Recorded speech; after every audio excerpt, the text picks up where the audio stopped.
역사를 제대로 이해하려면 정치, 외교, 군사를 비롯하여 당시 사람들의 사상과 문화를 이해하여야 하는데, 하나라에는 하늘, 땅, 산수 같은 자연을 숭배하는 에머니즘을 신앙으로 하는 부족 형태로 진행되다 상나라에 진입하면서 귀신을 숭배하는 샤머니즘의 형태로 변형되어 제사를 올리는 종교 형식으로 군주를 하늘에 비유하며 지배 집단이 제사를 장악하고 종교와 정치가 통합된 모습을 보여주며 사회의 질서를 장악합니다. 특별히 상나라에선 전쟁, 혼인, 농업, 건축을 비롯한 크고 작은 일들을 결정할 때마다 거북이 껍질 같은 것을 이용하여 점괘를 얻었는데, 이 때문에 상나라 때엔 특별히 인신공양을 하는 풍습 때문에 백성들의 저항이 커져 천도를 하는 일이 자주 발생하였으며, 주나라가 통치를 시작한 후에도 상나라의 종교적 지배 수단을 그대로 따라하나 희단 때부터는 인신공양을 대폭으로 폐지시키고 주예를 만들어내어 통치하기 시작하는데, 주예는 예와 악으로 나누어 예로 계층과 신분 사이 등급 제도를 확정하여 자신의 등급에 맞추어 음식, 주거지,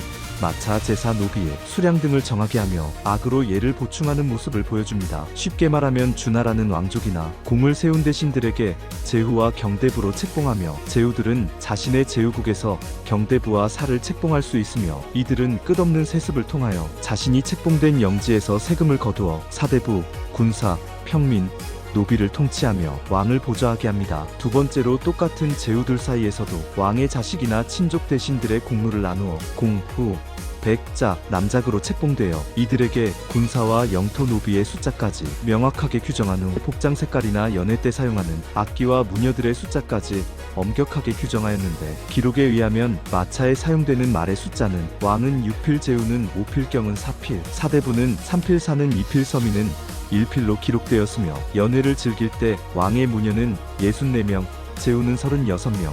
경대부는 16명, 사대부는 4명으로 즐길 수 있어 자신의 신분에 맞지 않는 행동을 했을 때엔 바로 처벌을 당하며, 주예는 나중에도 유가에 아주 큰 영향을 주게 됩니다. 그러나 기원전 771년 주유왕이 신우, 증국, 견융의 공격으로 패배하여 죽임을 당하면서 서주가 멸망하고 그의 아들인 주평왕이 도읍을 호경에서 나급으로 옮겨버리니 이 사건을 평왕동천이라 부르며, 이때부터 주나라를 동주라고 부르기도 합니다. 평왕이 나급으로 옮겨갔지만 수많은 군사를 잃고 평왕 자체가 주유왕에게 반란을 일으킨 신우, 견융의 추대로 왕위에 오른 사람이라 중원지역의 제후국과 경대부들은 평왕의 명령을 따르지 않고 자신들의 세력을 키우느라 전쟁을 벌이니 이 시대를 춘추시대라 부르며, 왕권의 추락과 자주 발생하는 전쟁 때문에 주예를 지키는 사람이 점점 적어지니 이 시대를 예붕학교의 시대라고도 부릅니다. 제후국들의 전쟁이 자주 발생하자 나라를 잃은 군주들과 그들에게 충성을 바치던 사대부들까지 관직을 잃어버리는 사건이 자주 발생하는데,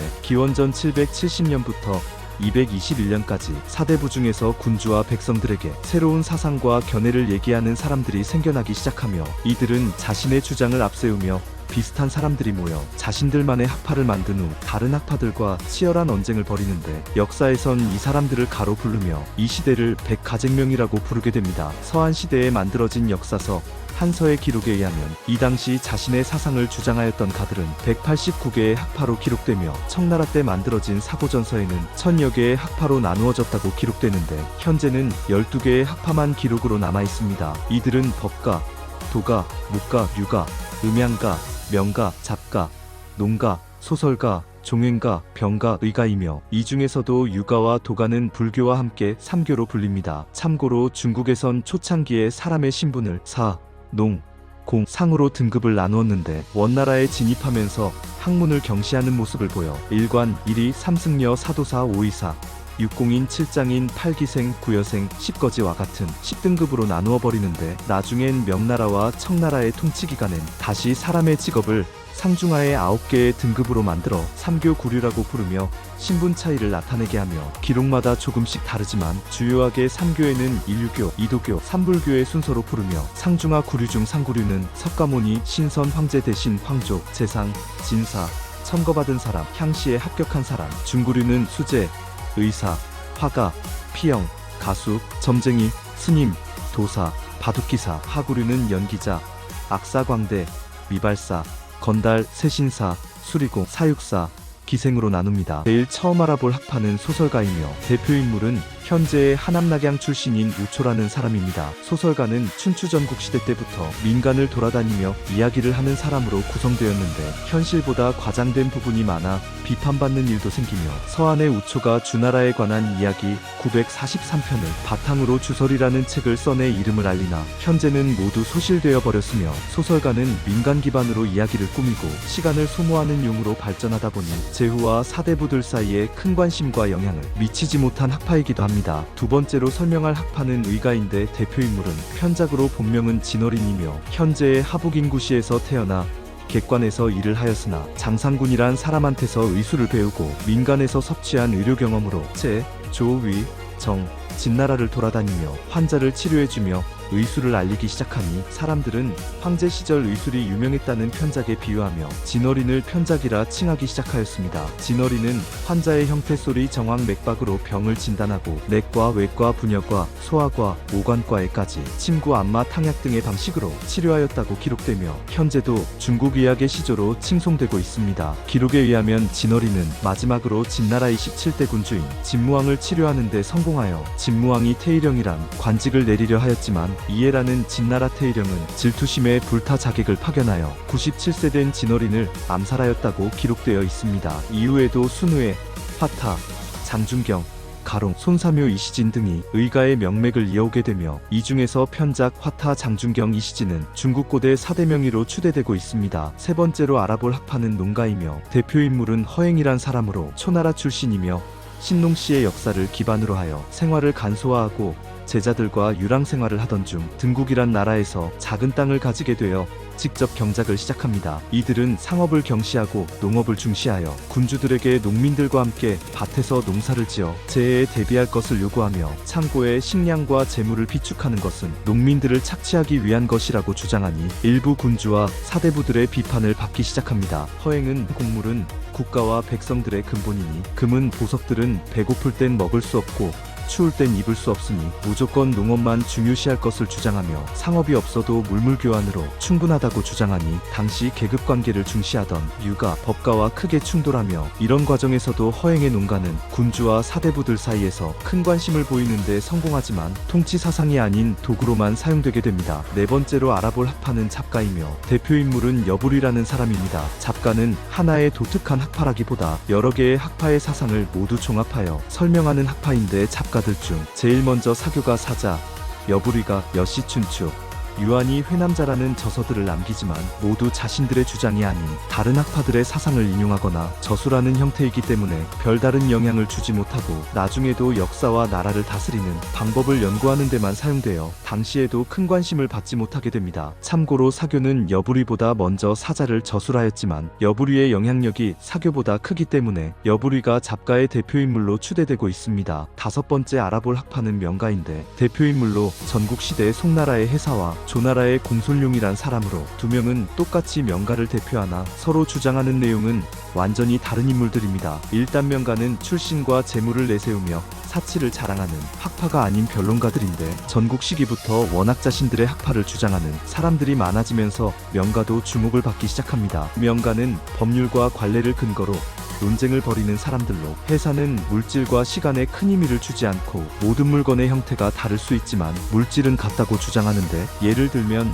작은 돌과 큰 돌의 형태는 다르나 큰 돌을 쪼개면 작은 돌이 되고 작은 돌을 쌓으면 큰 돌산이 되는 것처럼 물체들이 모여 우주를 형성하였으니 만물을 사랑하라고 주장하는 반면 공솔룡은 하나의 물체이긴 하지만 각자의 형태와 내용물이 독립적이어 표현하는 것도 다르다고 주장하는데 예를 들면 백마의 백은 색을 의미하고 말은 생명을 의미하기에 백마는 말이 아니다고 주장합니다. 이게 뭔 말도 안 되는 소리냐고 하겠지만 더 쉽게 얘기하면 백지에 연필로 글을 쓰면 편지가 되고 쓰지 않거나 지우면 다시 백지가 되는 것처럼 모든 물체의 변화하는 형태와 과정에 따라 명칭이 다르다고 주장한다고 생각하시면 됩니다. 역사에 해사와 공솔룡이 직접 변론을 벌였다는 기록은 없으나 워낙 현재에도 많은 사람들이 정치, 경제, 법률 등으로 매일 변론을 벌이니 음양가 학파는 지금도 연구되고 발전시키는 사람들이 많습니다. 음양가의 대표 인물은 제나라 출신의 추연과 추석이란 사람이며, 음양가는 주문왕 희창이 저술한 역경을 바탕으로 음양오행설을 주장하는데, 여기에서 음양이란 서로 대립된 면을 얘기하며 음양 사이에 우주만물이 태어나 이들은 항상 대립되어 있다는 뜻입니다. 예를 들면 하늘이 있으면 땅이 있고, 차가운 것이 있으면 뜨거운 것이 있으며, 부드러운 것이 있으면 강한 것이 있다는 등의 뜻으로 음은 부드러운 여자를 표현하고 양은 강하다는 뜻으로 남자로 표현하게 합니다. 음양은 오행으로 발전되는데, 고대의 중국 사람들은 세상의 모든 물질은 수, 화, 목, 금, 토로 형성되거나 포함되어 있다고 판단하여 이것을 오행으로 부르는데, 오행은 목이 화를 낳고 화가 토를 낳고 토가 금을 낳고 금이 물을 낳고 물이 나무를 낳지만, 반대로 목이 토를 멸하고 토가 물을 멸하고 물이 화를 멸하고 화는 금을 멸하고 금이 목을 멸하는 것처럼 하나의 물질 안에서도 서로 상극상생한다는 주장으로 음양가들은 이 바탕으로 날씨와 나라의 운명을 예측하게 됩니다. 추연은 오행을 오덕이라 칭하며 나라와 군주들을 비유하였는데, 예를 들어 얼마 전 초나라의 왕위를 계승한 군주가 수덕이라 할 때 제나라의 왕이 금덕이라면 금이 물을 낳는 것처럼 제나라는 초나라를 공격하여 이득을 얻을 수 있고, 반대로 초나라 왕이 화덕이라면 화가 금을 멸할 수 있기 때문에 금덕인 제나라는 초나라 왕의 세력이 커지기 전 제거하거나 초나라와의 분쟁을 피해야 한다는 뜻입니다. 추연은 오행설 외에도 대구주지리설을 주장하여 우가 주장하던 중원의 9개 주인 적현신주 이외에도 지구는 8개의 큰 주로 형성되었다고 주장합니다. 현재에도 점괘를 믿는 사람과 믿지 않는 사람으로 나뉘는 것처럼 추연은 제나라에서 중용을 받을 때도 있고 받지 못할 때도 있었으니, 제나라와 연나라 사이에서 생활하다 자취를 감추게 됩니다. 역경이 도교의 저서로 분리되기 때문에 음양가는 도교에서 분리된 학파로 기록되어 있으며, 서한중기의 음양가들은 크게 몰락하지만 나중에 건축, 의술, 천문, 점술 등에 사용되게 됩니다. 역경과 주역이 같은 책이라고 생각하시는 분들과 역경은 도교가 아닌 유교의 저서라는 의견이 다를 수가 있는데, 먼저 역경은 연산, 귀장, 주역, 시대별로 기록된 세권의 통합 명칭으로 처음부터 역경은 8궤도를 사용하여 점괘에 사용되던 책으로 현재 연산과 귀장이 소실되어 찾을 수 없어 주역을 역경이라 부르며 도교로 분류되고, 나중에 공자가 역경을 철학적으로 해석한 역전이 유교의 저서로 분류됩니다. 7번째로 소개할 학파는 종행가이며 대표 인물은 귀곡자입니다. 자는 나중에 등장할 공자, 맹자, 묵자와 같이 이름이 아닌 전국시대 재능과 도덕을 겸비한 남성을 높여 부르는 말이며, 귀곡자의 본명은 왕후로 귀곡의 은둔 생활을 하였기에 귀곡선생이란 별명을 얻으며, 종행가는 병가, 음양가, 법가, 모략을 종합한 학문으로 제자들을 가르치게 되는데, 그의 제자들 가운데는 전국시대 종행가로 이름을 알린 소진장이가 있고, 병가로 이름을 알린 방연과 손빈이 있으며, 진시황에게 여러 번 사기를 치고 일본으로 도망갔다고 전해지는 서복이란 점술가까지 있습니다. 종행가는 현재의 전략가나 외교가와 비슷한 것으로 약한 나라를 연합하여 강한 나라에 대적하면 종이 되고, 강한 나라를 연합하여 작은 나라를 공격하면 횡이 되는 것처럼 여러 나라를 돌아다니며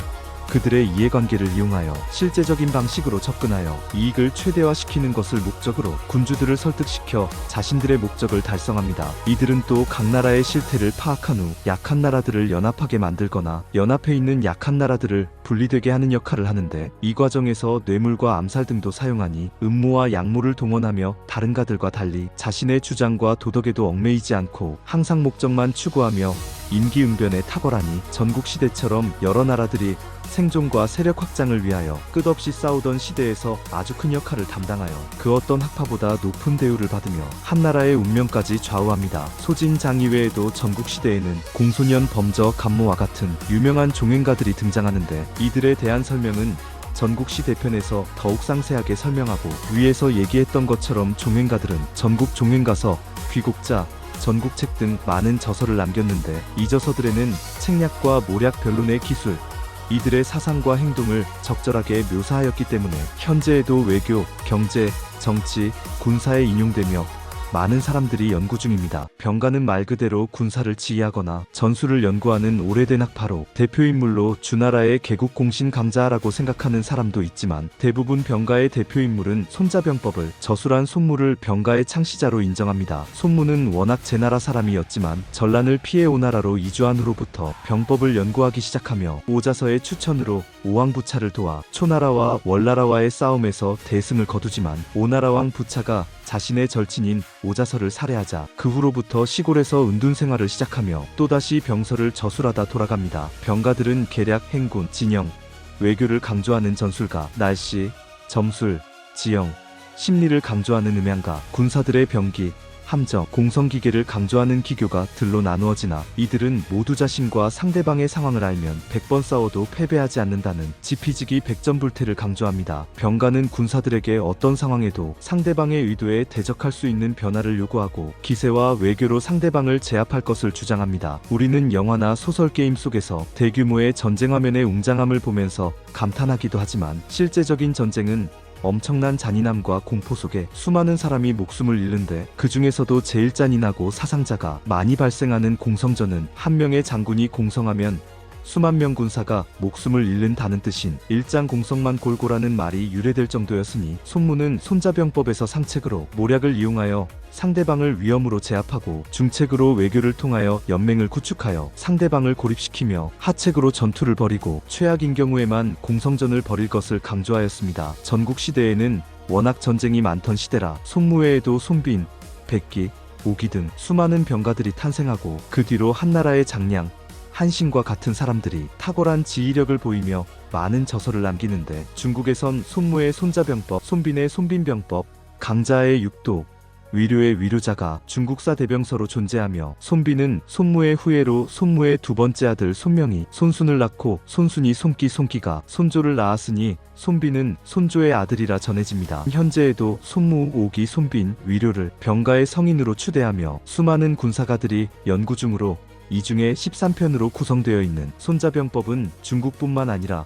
많은 나라의 군사가들에 의해 연구 중입니다. 9번째 알아볼 학파는 도가이며 도교는 중국의 3대교 중의 하나로 엄청난 영향을 준 학파이기도 하나 도가의 사상 자체가 전국시대나 중국 역사에 대한 영향력이 유가와 법가보다 적어 먼저 설명하도록 하겠습니다. 도가의 대표인물은 노자이며 본명만 이정, 이담, 로담이라는 주장이 다르고 출생지까지 초나라, 진나라, 송나라라는 해석이 각자 다르며 기원전 551년부터 주나라의 도서를 관리하는 관직을 하던 중 상용이란 사람한테서 학문을 배우게 되나 기원전 535년 감간공이란 사람의 배척을 받아 관직을 그만두고 로나라에 있는 친구의 장례식에 참가하던 중 17살 된 공자를 만나 학문을 가르치게 됩니다. 이후에도 공자가 26세와 51세가 되었을 때 두 번이나 노자를 찾아와 가르침을 받으며 도서관직에서 또 한 번 파면당한 노자는 기원전 485년 주나라를 떠나 사방으로 여행하려던 중 함곡관에서 자신을 숭배하던 윤희라는 장수를 만나게 됩니다. 당시 함곡관의 수문장이었던 윤희는 노자를 다시 볼 수 없다 생각하여 저서를 남겨달라고 부탁하는데 노자는 함곡관에 며칠 동안 머물면서 도가를 대표하는 도덕경이란 책을 남기고 경실산에서 은둔 생활을 하다 101세의 나이로 진나라에서 돌아갔다고 합니다. 5162자가 되는 도덕경에는 도경 37편과 덕경 81편으로 나누어졌으며 사람의 수양,